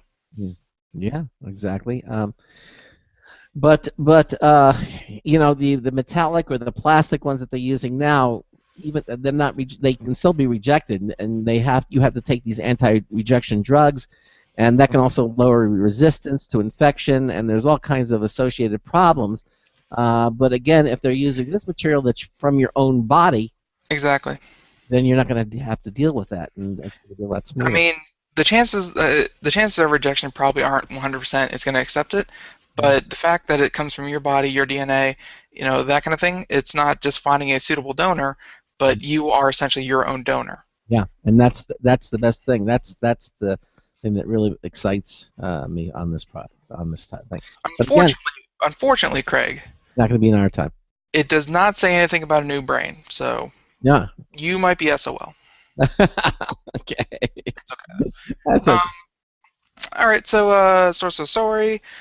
How about, let's see, as soon as I can find it. Wow, I can't find it. There was one about, how about this one? This one is from YouTube and the Super Bowl. Super Bowl is coming up February 1st, apparently. I guess. Yeah. Greg, do you watch football? No. Me either. We are the worst tech guys, or perhaps the best tech guys. All right, so YouTube's first Super Bowl halftime show may beat what's on TV. Uh-huh. Yeah, so if you've seen enough Super Bowls, you know that halftime show is usually your cue to step away from the TV unless you really like aging rock bands and lip-syncing pop stars. YouTube is clearly aware that a lot more people tune out, as it's preparing to host its first ever halftime show on February 1st. The live internet event will have YouTube stars like comedy duo Rhett and Link, Epic Mealtime's Harley Morrison, by the way, very funny, and Freddie Wong performing everything from stunts to fake Super Bowl spots. It's too soon to tell whether or not the stream will become a yearly tradition. Between this and the usual flurry of ads, though, you may find yourself watching everything but football during the big game. That's what I do. I record the game and then I fast forward to the commercials. I skip the game and watch the commercials. They're very entertaining. Well, I mean, sometimes Super Bowls are fun, but other times Super Bowls they're blowouts in the first quarter, and it's just not fun to watch. But I mean, it's Super Bowl probably has overcome that thing where it's not just for sports fans anymore. I mean, the ads are fun to watch for all ages, and now YouTube's getting into the swing of it. It's Super Bowl is more than just a football game nowadays. So, this sounds like a good idea, but my question to you, Craig. Yes. Do you think anyone's going to take time away from sitting in front of their couch with their six-pack and their chips and their dip and their what have you, go up and change over to YouTube and see their live event during the halftime? Well, do you think YouTube's feature has any kind of chance? Well, especially if they're watching on a smart TV and they get YouTube on it, then they don't have to leave. Right? They can watch it on the same TV, maybe. Very true. Yeah. I don't know. It depends how, I guess, tech-savvy people are that are watching. I think somebody who's tech-savvy might switch over or watch it, or watch on the computer. And those who aren't may or may not, I think it all depends on the viewer. I mean, YouTube put on a special event. I don't remember what. It was like some kind of concert. They put on their first free live concert, and they streamed it to anyone who was watching YouTube. They had a little banner at the top saying, "Click here to tune in to YouTube's first live concert," and they had like Bono or something like that. They had some big star, and I guess that went well enough that they decided to try something akin to this. And I mean, perhaps. If they don't try it, they'll never know. They got to try it. Yeah, I mean, they have the stars. Obviously, pretty much anyone who has some kind of YouTube channel, that's famous, they obviously want to jump on because they will say, hey, tune in. All of my fans tune in and watch me do this, this, and this, and then they're getting the pull from other people joining in saying, hey, if you do this thing for YouTube, because you're stars and you're YouTube stars, you can get free promotion during quote-unquote the Super Bowl for your channel. Yeah. I mean, all these people, they're making tons of money, if not hundreds of thousands, millions of dollars every year from YouTube. So I guess it's in YouTube's best interest to get as many people as they can. Yeah. So what I want to say is they're not just pulling from football's audience, they're pulling from all of YouTube's audience to get people to watch this thing. So I think the numbers are going to be pretty good. It's just, it has to be good. You know what I mean? Like, it can't just be like a little sketch show. It can't be this, it can't be that. Like, it has to be an event onto itself if it's going to continue. Well, I hate to say this, but we'll just have to wait and see what kind of We'll have to wait and see, of course. what kind of numbers they get, and I guess that'll determine what they're going to do next year. Yep. Okay. But I think that I think it's got a good shot. It's that blending of, because looking into the future, Mhm. I mean, sports is like the one last holdout for the reason to own cable. Cord cutters, they own cable just to watch sports in some way, because it's very controlled. You're not allowed to stream it online unless you have a subscription to a cable network. I mean, watching sports, you have to go to some illegal CD sites to watch it. The only way to watch it is with a cable subscription. Mhm. So this might be YouTube's way of getting those people, because sometime in the future there are going to be so many cord cutters that they're going to start streaming sports online. I mean, everything's just moving to a la carte, online, watch what you want when you want it. I think it's That's the way TV's going. TV, as we know, is going away. Internet TV is king. Yep. So I think YouTube's trying to put their foot in the door and say, okay, well, if this ever happens again, tune into YouTube. Yeah. Open another tab, tune to YouTube, and check us out. Yeah. You have to be careful with that saying around beer drinkers. Open another tab. So, okay. It has a dual meaning. There is nothing better than saving time. It is. So the ultimate iPhone 6 drop test. Okay. And it is from outer space. Yeah. Okay. Now here it is. This is again from CNET. Okay. One of Apple's latest iPhones froze up on its way up to the stratosphere, but you'll want to see if it broke up when it came back down. Okay. Now, this again, according to Eric Mack, who wrote this story. I'm sure, he says, I'll eat these words one day, but it seems that we finally witnessed an iPhone drop test that can't conceivably be topped. We've seen iDevices drop from planes and stuck in molten lava, but the video of an iPhone 6 descending from the edge of space seems to be about as far as gravity's effects can be pushed, short of tossing an iPad into a black hole.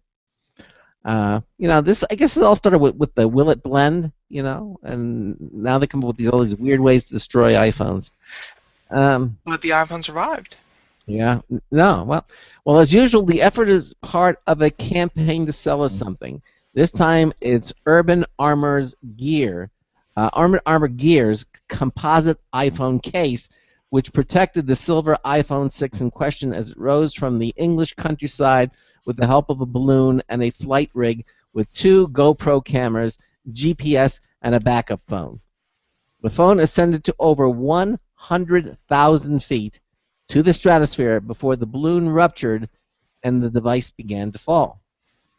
A parachute did deploy to prevent the phone from becoming a potentially lethal projectile, but it still... what killed it? Well, he got hit in the head by an iPhone falling from space. Okay. But it still... It was meant to be if you got hit by that. Yes. But it still had to withstand temperatures of negative 79 degrees Fahrenheit that killed the charge in its battery, 70-mile-per-hour winds, and 150 revolutions per minute spins. Can you imagine the centrifugal force or something like that? The landing was a bit rough and broke up the flight rig, even with the parachute, but the phone survived and was still fully functional after being recharged. Wow. Now, that is amazing. Now, he ends this article by saying, if anyone has a wormhole we can borrow, perhaps it's time to start planning that black hole test, But it survived. I mean, other than the fact it was strapped into this camera rig, so it had the 2 GoPros and it was strapped into a rig. Yeah. If you just dropped an iPhone with the proper case, I believe it could survive pretty much any height, even 100,000 feet, just the iPhone itself. Well, this is an ad for Urban Armor and their gear, and this is what they put the iPhone 6 in it, and it survived. I mean, I think an iPhone would only reach a maximum speed. So, I mean, it's not like it would increase exponentially. Well, yes, no, that's true. Well, yeah, you reach, what is it called? Terminal velocity. You reach terminal velocity, which is what, 30 36 per second. 36 more feet per second squared. Squared, yeah, exactly. And then it doesn't matter how high you are. That's the fastest you're going to get. And obviously it reached terminal velocity, and that was it. It didn't actually, because they put a parachute on it, which I think kind of makes the demonstration a little bit less. But I can see why though, because they did have it strapped in, and if you had all that weight with the all that mass with the 2 cameras and the rig and all that kind of stuff, the terminal velocity would have been greater, and the iPhone would have undoubtedly died. I think they were also worried it was going to hit somebody in the head. Yeah, so they say. Man killed by iPhone. I mean, there are places you can release a balloon without killing anyone, I would think. Not from 100,000 feet, though. I mean, I don't know. Go out in the desert. You can do it. There are people in the desert. You can hit a camel or something. Yeah. Okay. Well, I'm glad we're protecting the camels. Yes. Oh man, we only have about 2 more minutes left. Here's a quick one.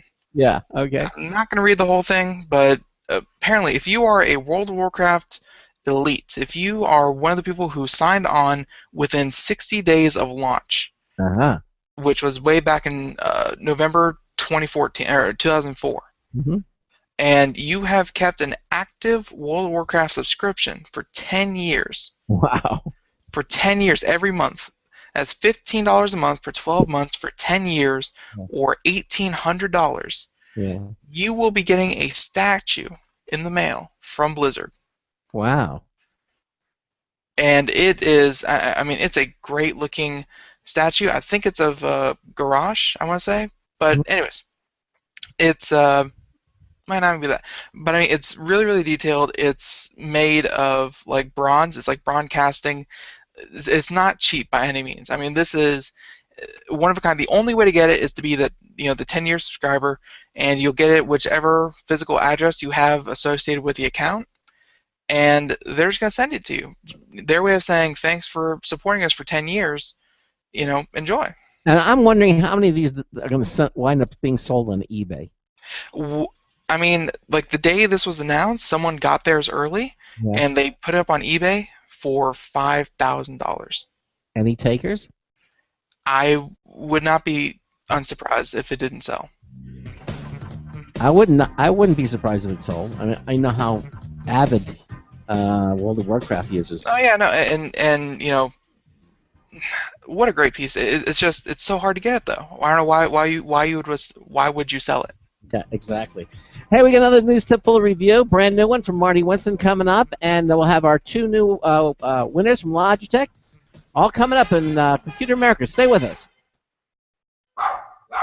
Looking for a best friend? Brother Wolf Animal Rescue has your best friend waiting just for you. The mission is to protect and enhance the lives of companion animals and the people who love them. Their no-kill rescue shelter is open year-round, making it easy for people to adopt their best new friend. This year, Brother Wolf will find homes for over 2,400 orphan dogs, puppies, cats, and kittens. All have ended up as an orphan through no fault of their own. Brother Wolf has created a safe, nurturing environment where these special animals can heal emotionally and physically until they find a lifelong home. Their life-saving transport program brings dogs and puppies from overcrowded shelters in the south to rescues in the north where homes are easier to find. Brother Wolf Animal Rescue is a 501c3 organization. To learn more about their life-saving work and to make a donation, visit their website at www.bwar.org.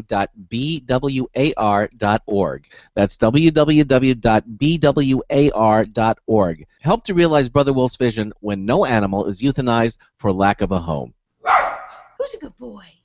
Don't complain about your cable bill going up and up and up. Do something about it. Grab a pencil and jot down this special number. 1-866-663-MY-TV. The more cable TV rates go up, the better digital satellite TV looks. So, disable the cable and get more of your favorite channels in 100% digital quality for less money. Call 1-866-663-MY-TV right now to sign up for packages starting as low as $19.99 and up to 4 rooms. And there's no equipment to buy. That includes your free HD TV upgrade, your free DVR upgrade, and your free professional installation. And the best part, the pristine digital picture and sound. Call 1-866-663-MY-TV. So, what are you waiting for? Pull out out your major credit or debit card. Call 1-866-663-MyTV. 1-866-663-MyTV. Disable the cable, cut costs, and get more. Call 1-866-663-MyTV. 1-866-663-MyTV.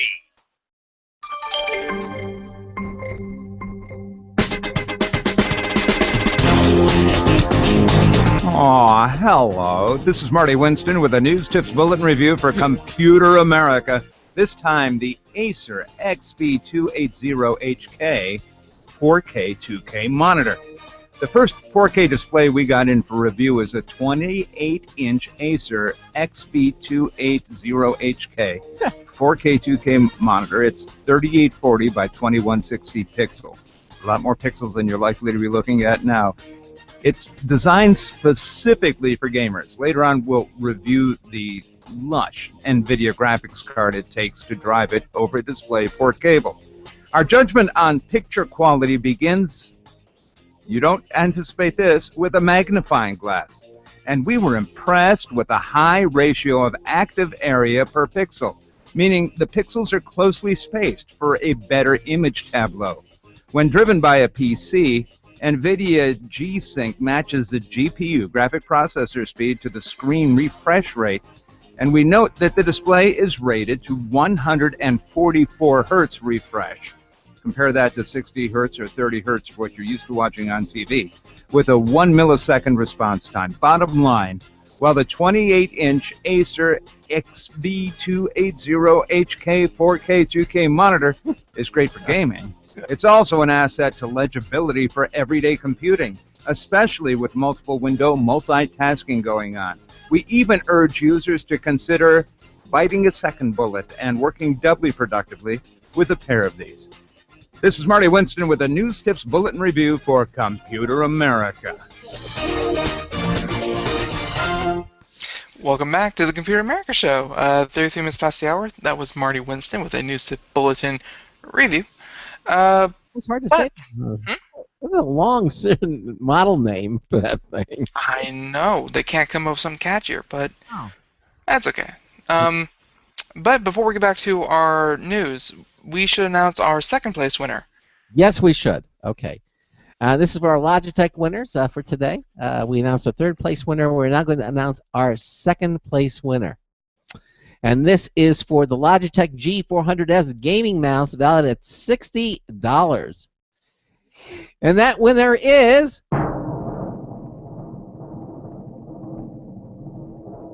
Doreen Battaglia. Congratulations, Doreen. You're our second place winner. Doreen listens to us in Campbell Hall, New York. And Doreen actually left a comment. She said, I cannot afford all of your amazing electronics. I wish I could because my 4 children would love them and you. God bless. Well, okay, Doreen. Well, at least you got something for one of your 4 children. Congratulations to you. Well, we will forward that sentiment on to Logitech. Yes, we always send them all your comments to Logitech. But yes. So, congratulations to you, Doreen Battaglia. You are our second place winner. Ben and I continue to do computer and technology news brought to you by Slimware Utilities, and it's my turn now. Microsoft patents something they're calling theater mode for your phone. Okay? According to this, your next phone might automatically go into theater mode when you're at the movies. Your smartphone will stay silent and the screen will go dim. So evidently Microsoft just patented a way to make your phone less noticeable and disruptive when you're in certain environments. Microsoft calls it inconspicuous mode. You can use it at a movie theater, a dinner date. Oh, I'm sure she'd appreciate that. Or at home, about to go to bed. Okay. The U.S. government awarded Microsoft the patent on Thursday. The award was first noticed by an Indian consulting firm. I'm not sure why, but I guess. It's all based on the notion that your phone can annoy the person next to you, especially if you're in a dark, quiet place. Okay. Incoming message? Need to check the time? Got an unstoppable itch to check Instagram? Well, you're about to bathe your neighbors in a monstrously bright light and set off a chain of irksome bleeps.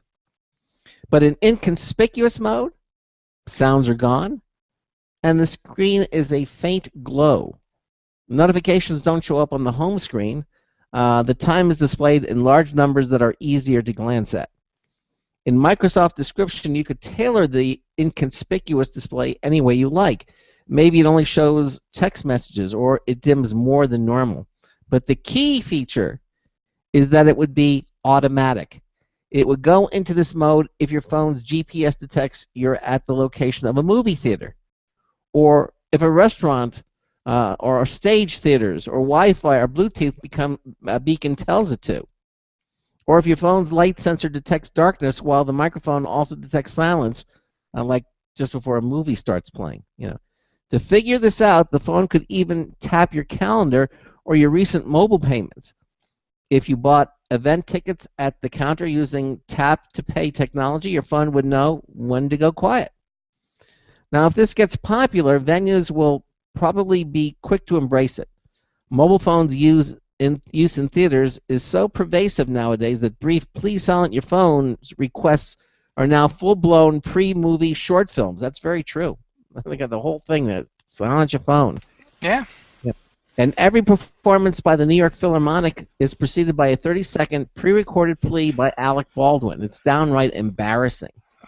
And I mean, especially at the Philharmonic or whatever, there can't be anything worse than being that one person who didn't check their phone and it going off right in the middle of a performance. That has to be the worst. Especially the silent moment of the performance when the orchestra gets quiet and they're oh yeah, right. They have stories about people getting thrown out. That they actually stop their performance and they throw the person out. I don't blame them. Yeah. And no, theaters aren't going to start hijacking your phones. Microsoft's careful wording in its patent application shows that users still retain control. The mobile communications device can exit the inconspicuous mode and return to the normal mode upon the user requests, it says. So there it is, inconspicuous mode. I think that was the main objection that a lot of people would have, saying that, oh, the movie theater is going to put my phone into silent or vibrate or what have you, and I don't have, and they just hijack my phone. I'm glad to see that they kind of, tackle that one early, saying, no, that's not going to happen. Relax. No, but it's it does make sense. It would be nice, but I tell you, I wouldn't trust it. If I knew my phone had theater mode, I still would mute it. I would do something, or turn it off. I would make sure because the embarrassment, the phone going, especially in a not only a movie theater, but if you're at the Philharmonic or something, Yeah. Would you trust your phone to theater mode?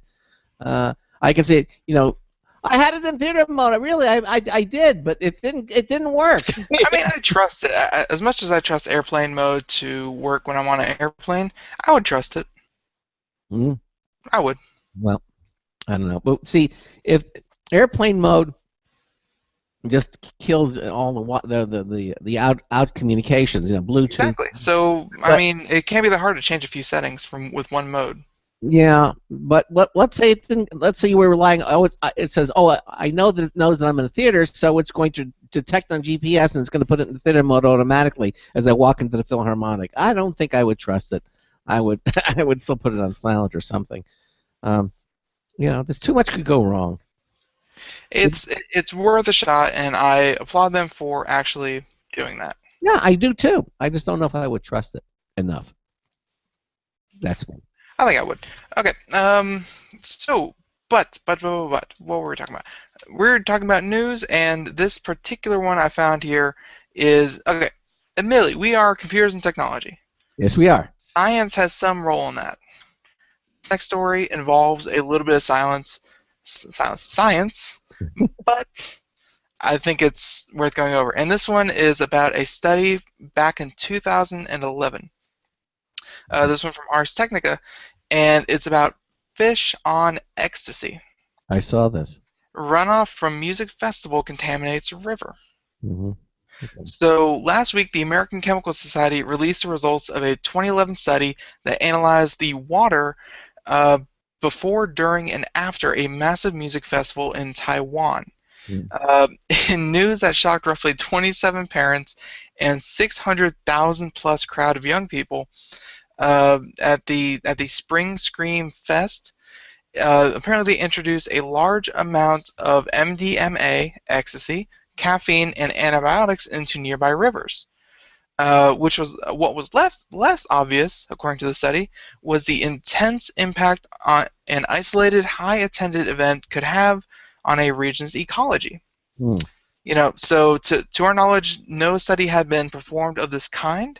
The study collected 30 water samples from the site throughout 2011, before, during, and after, and and the findings were that the water saw spikes in illegal drugs that coincide with both location and dates that were known for being popular with tourists. The locals were a bit more sedate, with the general analysis appearing most often in water they used. So apparently, if they're locals, they weren't exactly, being hopped up on illegal drugs or that kind of thing. So in all, researchers found significant spikes of 15 substances, including MDMA, acetaminophen, ketoprofen, codeine, and more.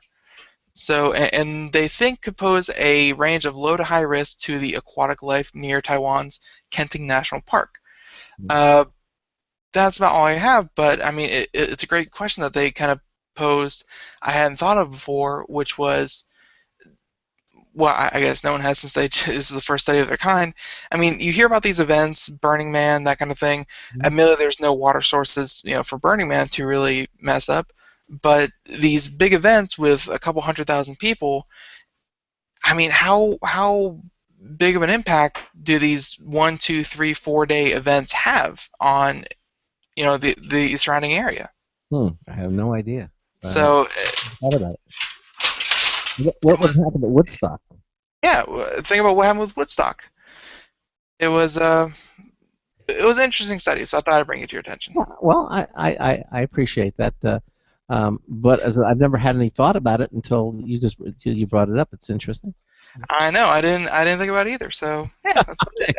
But I mean, really, in all honesty, the title drew me. It was Fish on Ecstasy. So I mean, I'm like, how do fish get ecstasy? Now I realize. All right, you folks. Okay. All right. Well, getting back to the technology, although that was a stretch. This one from Maximum PC: Steam for Linux bug can wipe out all files on a PC.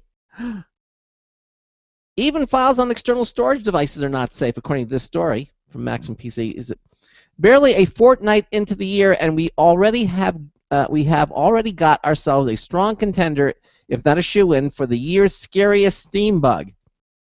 The good news is that the vast majority of Steam users don't have anything to worry about, as the bug in question only affects the Steam for Linux client. Well, many Steam for Linux users have reported encountering a devastating bug when trying to launch the client after manually moving their Steam installation directory. According to GitHub users who first reported the bug, he had everything owned by my user, including all the files on a 3 terabyte external hard drive, deleted when he tried running the Steam client after having moved the directory. Apparently, thanks. Yeah. Apparently, a line in Steam.sh that reads, well, it's this long, is to blame. It's meant to delete everything under the Steam data directory, which, when the script is run with the reset_Steam option, the line can end up being interpreted by the machine when the Steam root directory is missing, causing the deletion of each and every file owned by the user.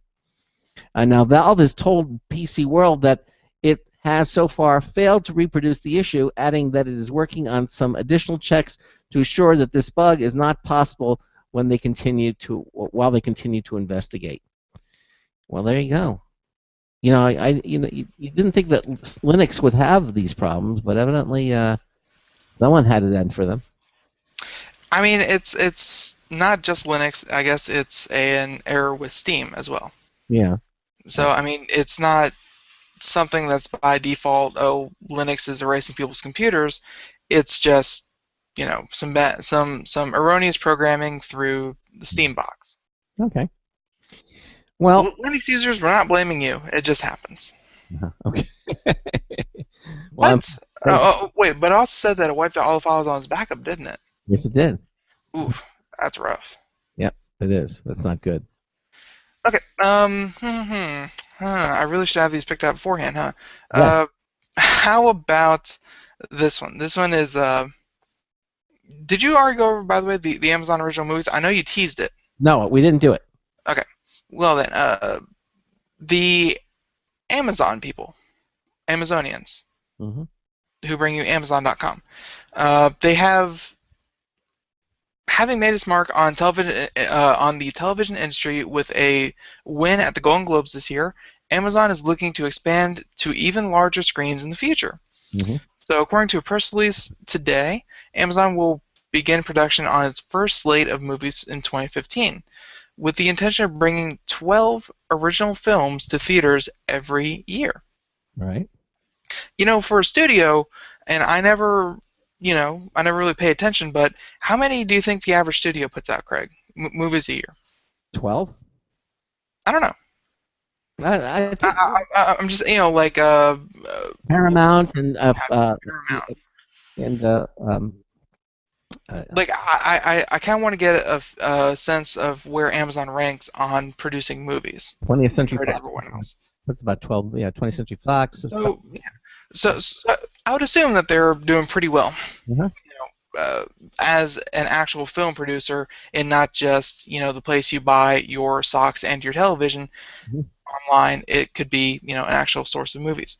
So although this is a considerable announcement on its own, Amazon is also planning to bring the movies to its Prime Instant Video service within 4 to 8 weeks after they premiere in theaters. Right. So the new initiative will be helmed by the indie film producer Ted Hope, whose production company produced multiple Academy Award-winning nominated films, including Eat, Drink, Man, Woman, and Crouching Tiger, Hidden Dragon. I've heard of the second one. So I guess the big news here, I mean, Amazon Prime is just getting more worth the money the longer you keep it. Yeah. I mean, I'm pretty sure you don't have it, Craig. I do. I have Netflix. Yeah, well, I mean, I also have Netflix, but I also have Amazon Prime. And Amazon Prime, the only reason I really have it is for the 2-day free shipping on select items, which is pretty much like their entire store is 2-day free shipping. Yeah. And I mean, 2-day shipping, let's say it costs you $20 an item, and you only buy an item every month, that pays for itself multiple times over. Yeah, easily. So but not only that, but you also get a streaming service. You get apparently early access to movies.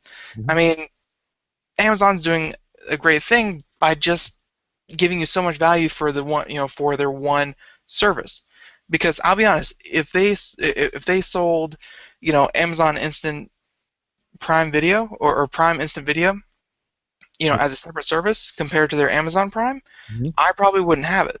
I would probably just have the Amazon Prime if they split off the two. But the fact that they're just rolling it in, I think gives people a lot of incentive to check it out, even if they weren't going to before. Yep, I agree. So it's, I mean, just me. Amazon obviously doesn't pay us or pay me specifically or anything like that. I just think Amazon Prime is such a great value. Why wouldn't you have it? And you keep getting bonuses all the time for having it. Well, I still like my Netflix subscription. I have Netflix as well, but I kind of separate the two from each other. Yep. So yeah, because obviously you're dealing with all these the shipping things and if they're. I mean, Netflix is just miles ahead, I think, in content. Like besides Netflix originals, and by the way, the Netflix originals, they're hitting them out of the park. I mean, they're awesome. Yeah. But I mean, Netflix has content for me. That's a given. But Amazon has so many different features that I don't mind paying for both of them. Well, there you go. Okay.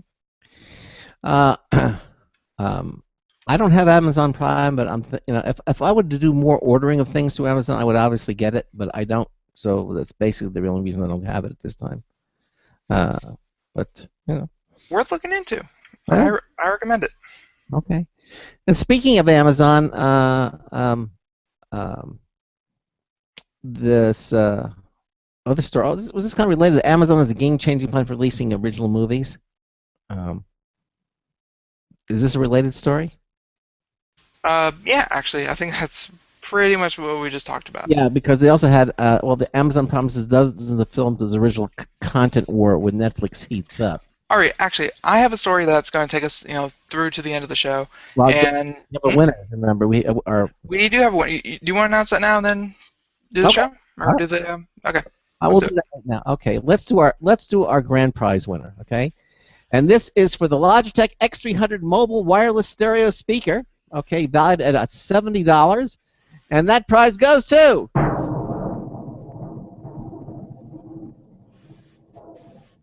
James B. Flincham. Yay! Congratulations, James. You're a grand prize winner. James listened to us in New Carlisle, Indiana. I don't know where that is. New Carlisle, Indiana. And he actually left us a comment. He said, "Love Logitech!" Exclamation point. Thank you so very much for your sweeps. You are appreciated. I am in to win one of these fantastic prizes. And boy, you win. You got the grand prize. Congratulations. So again, congratulations to all of our listeners, our participants. Winona Abrams in Petaluma, California wins the Logitech HD Webcam C310. Doreen Battaglia in Campbell Hall, New York wins the Logitech G400S gaming mouse, valued at $60. And again, James B. Flincham wins the grand prize, the Logitech X300 mobile wireless stereo speaker, valued at $70. Congratulations to all of you. We'll be contacting and sending your information to Logitech, and you should be hearing from them shortly. Congratulations to all of you. And again, our new contest is up and running. Make sure that you enter it. So what story do you have for us, Ben?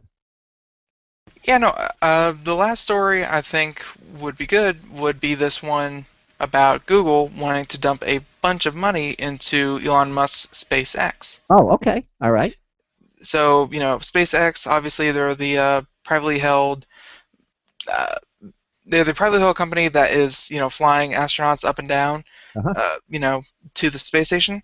They obviously have some success, although the last time we heard about them was when they tried to land their booster on the ship, they knew that was going to happen. They said they knew that was going to happen.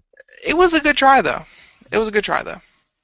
So it exploded, but so SpaceX apparently the purpose of the deal, which still in works, is to support the development of SpaceX satellites that could beam low-cost internet around the globe to billions who don't have it.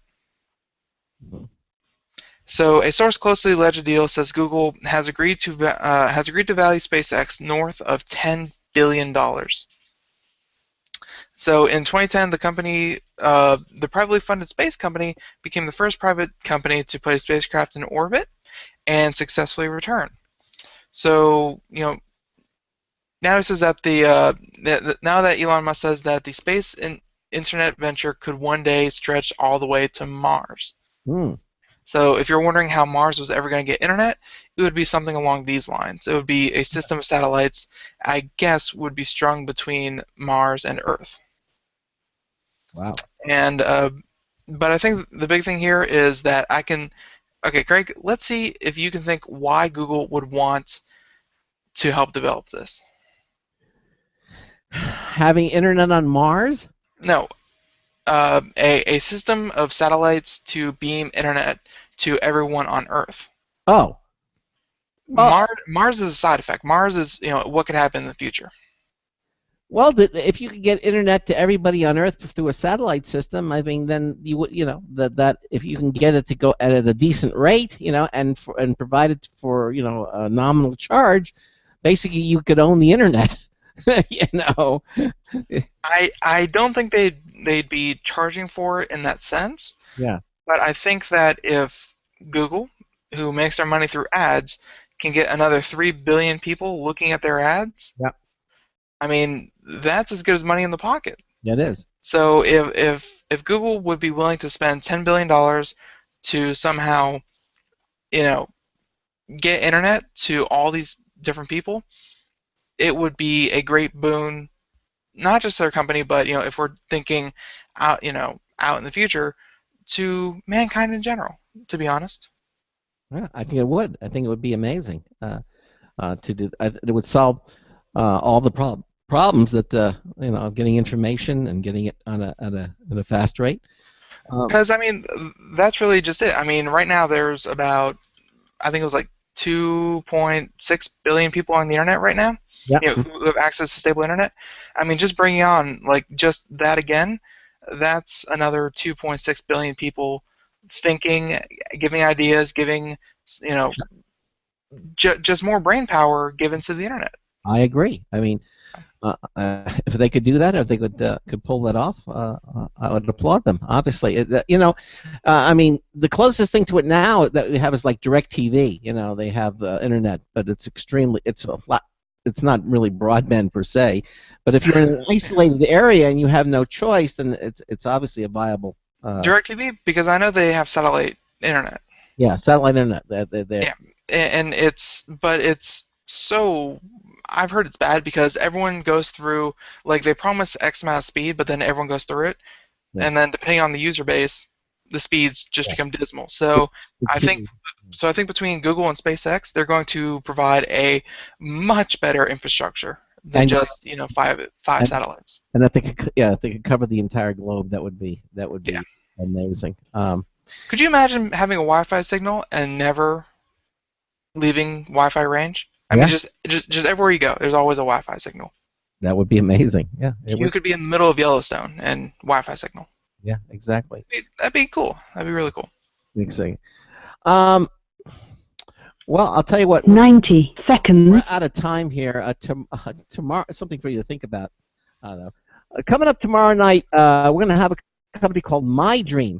And this is basically allows you to create games and entertainment that you can fill, you can design, you can shape your own world, you can construct your own world, you can make your own adventures, you can explore, you can rate it. I mean, it's really a very cool process.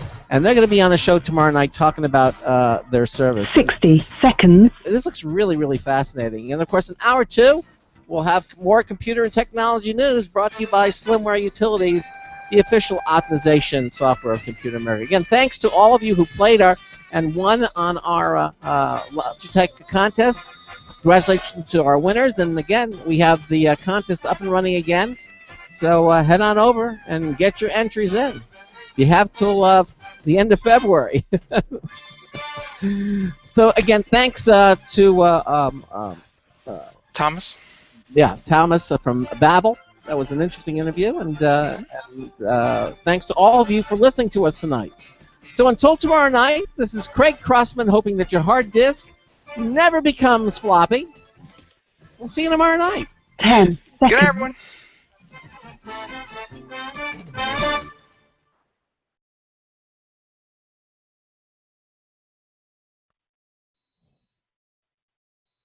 Thank you for using Blog Talk Radio.